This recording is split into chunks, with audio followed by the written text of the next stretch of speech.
अब हमको प्रश्न दिया गया है, कुछ विद्यार्थियों ने पिकनिक में जाने की योजना बनाई। उन्हें भोजन पर व्यय के लिए 500 रुपये इकट्ठे किए, लेकिन उनमें से 5 विद्यार्थी पिकनिक में नहीं जा पाए, जिससे प्रत्येक विद्यार्थी को भोजन पर व्यय के लिए 5 रुपये अधिक देने पड़े। बताइए पिकनिक पर कितने विद्यार्थी गए थे, है ना। तो हमें विद्यार्थियों की संख्या बतानी है जो पिकनिक गए थे। तो सबसे पहले मान लेते हैं कि जो विद्यार्थी योजना बनाए पिकनिक में जाने के लिए वे कितने लोग थे। तो माना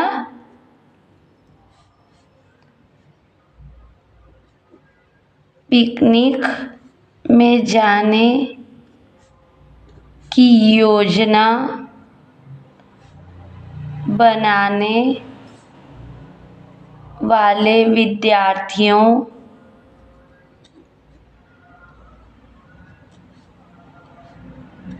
की संख्या बराबर क्या है, x। ठीक है, x विद्यार्थियों ने पिकनिक में जाने की योजना बनाई। ठीक है, ठीक है। अब ये x विद्यार्थी क्या है, भोजन के लिए पैसा दिए। चूंकि x विद्यार्थियों द्वारा भोजन व्यय हेतु दी गई राशि बराबर क्या है, 500 रुपये। ठीक है, ये x विद्यार्थियों ने योजना बनाई जिन्होंने 500 रुपये जमा किए, पर कुछ कारणवश क्या हुआ कि 5 विद्यार्थी नहीं जा पाए, है ना। तो सबसे पहले तो यहाँ से हम एक विद्यार्थी द्वारा दी गई राशि निकाल लेते हैं। तो इसलिए एक विद्यार्थी द्वारा दी गई राशि बराबर क्या हो जाएगा, 500 बटा x। ठीक है, रुपए। ठीक है, अब क्या है, जितने x विद्यार्थियों ने योजना बनाई उसमें से 5 विद्यार्थी नहीं जा पाए, तो भोजन की व्यवस्था में गड़बड़ी हुई, है ना। तो उनको जो गए उन विद्यार्थियों को 5 रुपये एक्स्ट्रा देने पड़े, है ना। तो जो 5 विद्यार्थी नहीं गए उनकी संख्या ज्ञात कर लेते हैं ना। परंतु 5 विद्यार्थियों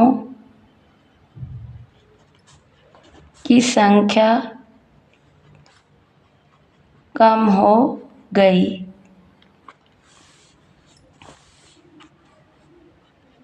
तब पिकनिक में जाने वाले विद्यार्थियों की संख्या क्या होगी, हो जाएगी जो x विद्यार्थी थे उसमें से 5 कम, तो x माइनस 5। ठीक है, तो अब भोजन पर दी गई राशि 5 कम हो गए, लेकिन भोजन पर दी गई राशि में कोई कमी नहीं आई, है ना। अब x माइनस 5 विद्यार्थियों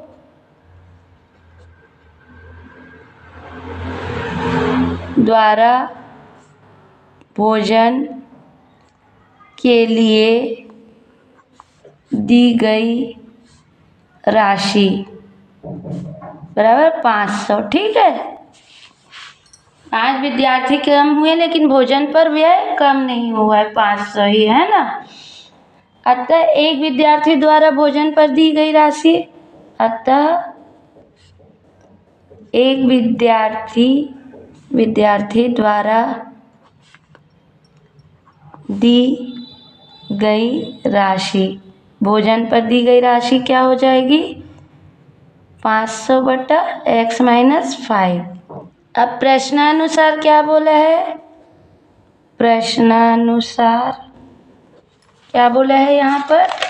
5 विद्यार्थी पिकनिक में नहीं जा पाए, जिससे प्रत्येक विद्यार्थी को भोजन पर व्यय के लिए 5 रुपये अधिक देना पड़ा। मतलब जितना दिए थे उसमें से 5 रुपये और ज़्यादा देना पड़ना, तब बताना है ना कि कितने विद्यार्थी गए थे।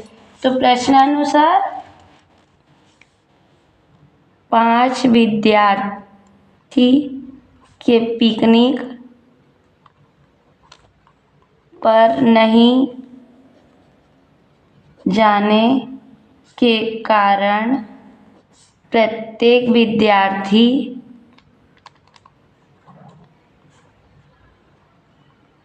को भोजन व्यय पर दी गई राशि में 5 रुपये और देने पड़े, है ना। 5 रुपये अधिक देने पड़े, है ना। मतलब जितना दिए थे उसमें से 5 रुपये और अधिक और ज़्यादा देना पड़ा। 5 लोग नहीं जा रहे थे इस कारण से, है ना। इसलिए क्या हो जाएगा, जो मतलब ये राशि है ना, 5 विद्यार्थी नहीं जाने पर, उससे हम जो 5 लोग और जाने वाले थे उसको घटा देंगे तो वह राशि हमें मिल जाएगी। तो 500 बटा x माइनस 5 ऋण 500 बटा x बराबर 5 रुपये हो गए, है ना। इन दोनों को घटाएंगे तो राशि मिल जाएगी और 5 रुपये एक्स्ट्रा दिए वो है ना, के बराबर है। तो यहाँ से क्या आ जाएगा, तो यहाँ से हम लघुत्तम निकाल लेंगे। तो ये आ जाएगा x माइनस 5 और x माइनस 5 दिए तो ये कट गया और बच गया x। तो x का गुणा इसमें कर दिए 500 में, तो 500 x ऋण, वैसे ही x से भाग दिए तो x चला गया और x माइनस 5 बच गया, जिसका गुणा यहाँ कर दिए। ठीक है, तो ये हो गया 500 x माइनस 5 इक्वल टू 5। यहाँ से कॉमन क्या है 500, तो इससे हम बाहर निकाल दिए। यहाँ बच गया हमारा x ऋण x माइनस 5। ठीक, बटा x गुणा x माइनस 5, ठीक है, बराबर 5। इसको हल कर लेते हैं। 500 ये क्या गया x माइनस x और minus minus plus 5 upon x minus 5 बराबर 5, और ये x और ये x कट गया, है ना। अब 5 इससे गुणा हो जाएगा, 500 गुणित 5 किए तो 5 25, ये आ गया 2500 बटा x माइनस 5 इक्वल टू 5। ठीक है, तो यहाँ पर कुछ नहीं माने 1 और इसको तिर्यक गुणा कर देंगे।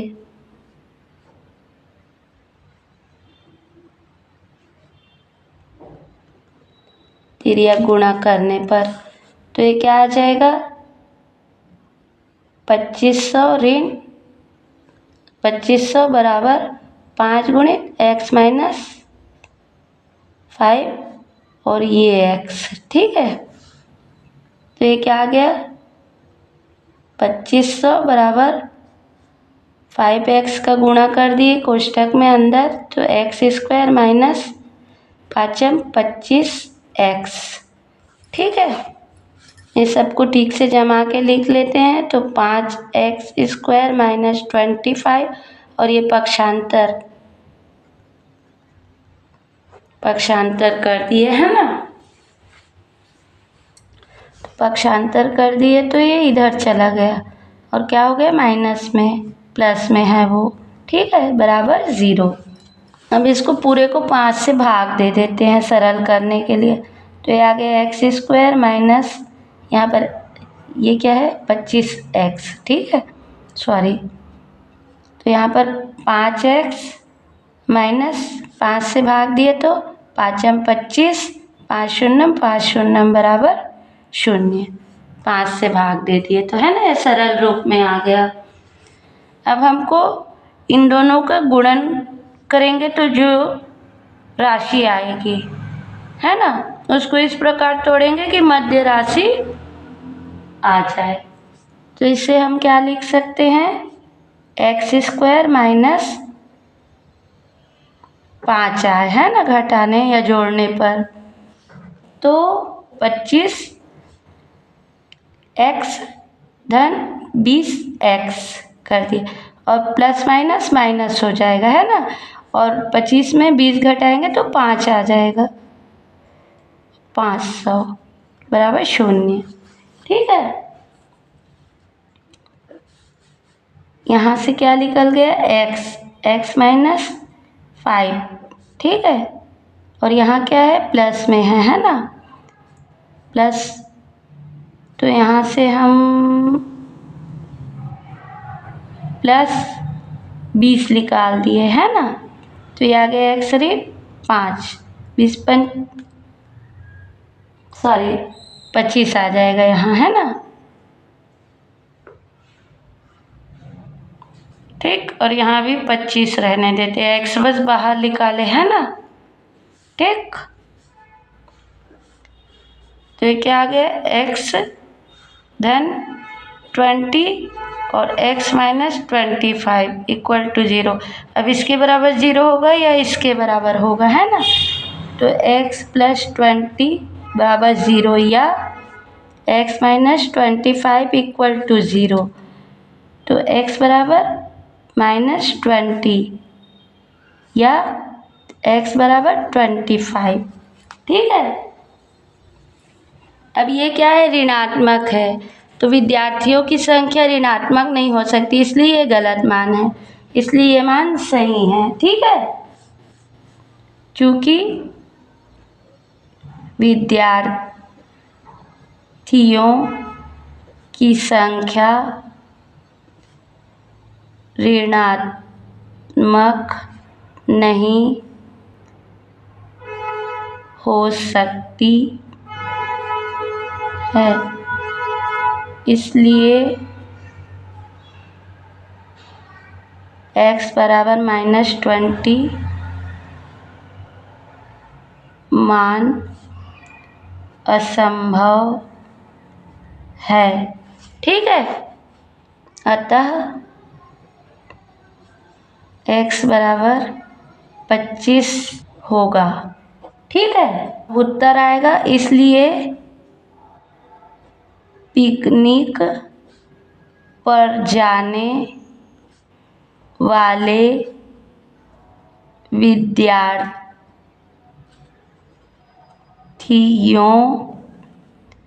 की संख्या क्या है x माइनस 5, 5 लोग नहीं गए है ना, तो ये क्या आ गया x कितना है 25 और उसमें से 5 नहीं गए, तो ये आ गया 20, ठीक है। अतः पिकनिक जाने वाले विद्यार्थियों की संख्या बराबर 20, और यही क्या है हमारा आंसर, ठीक।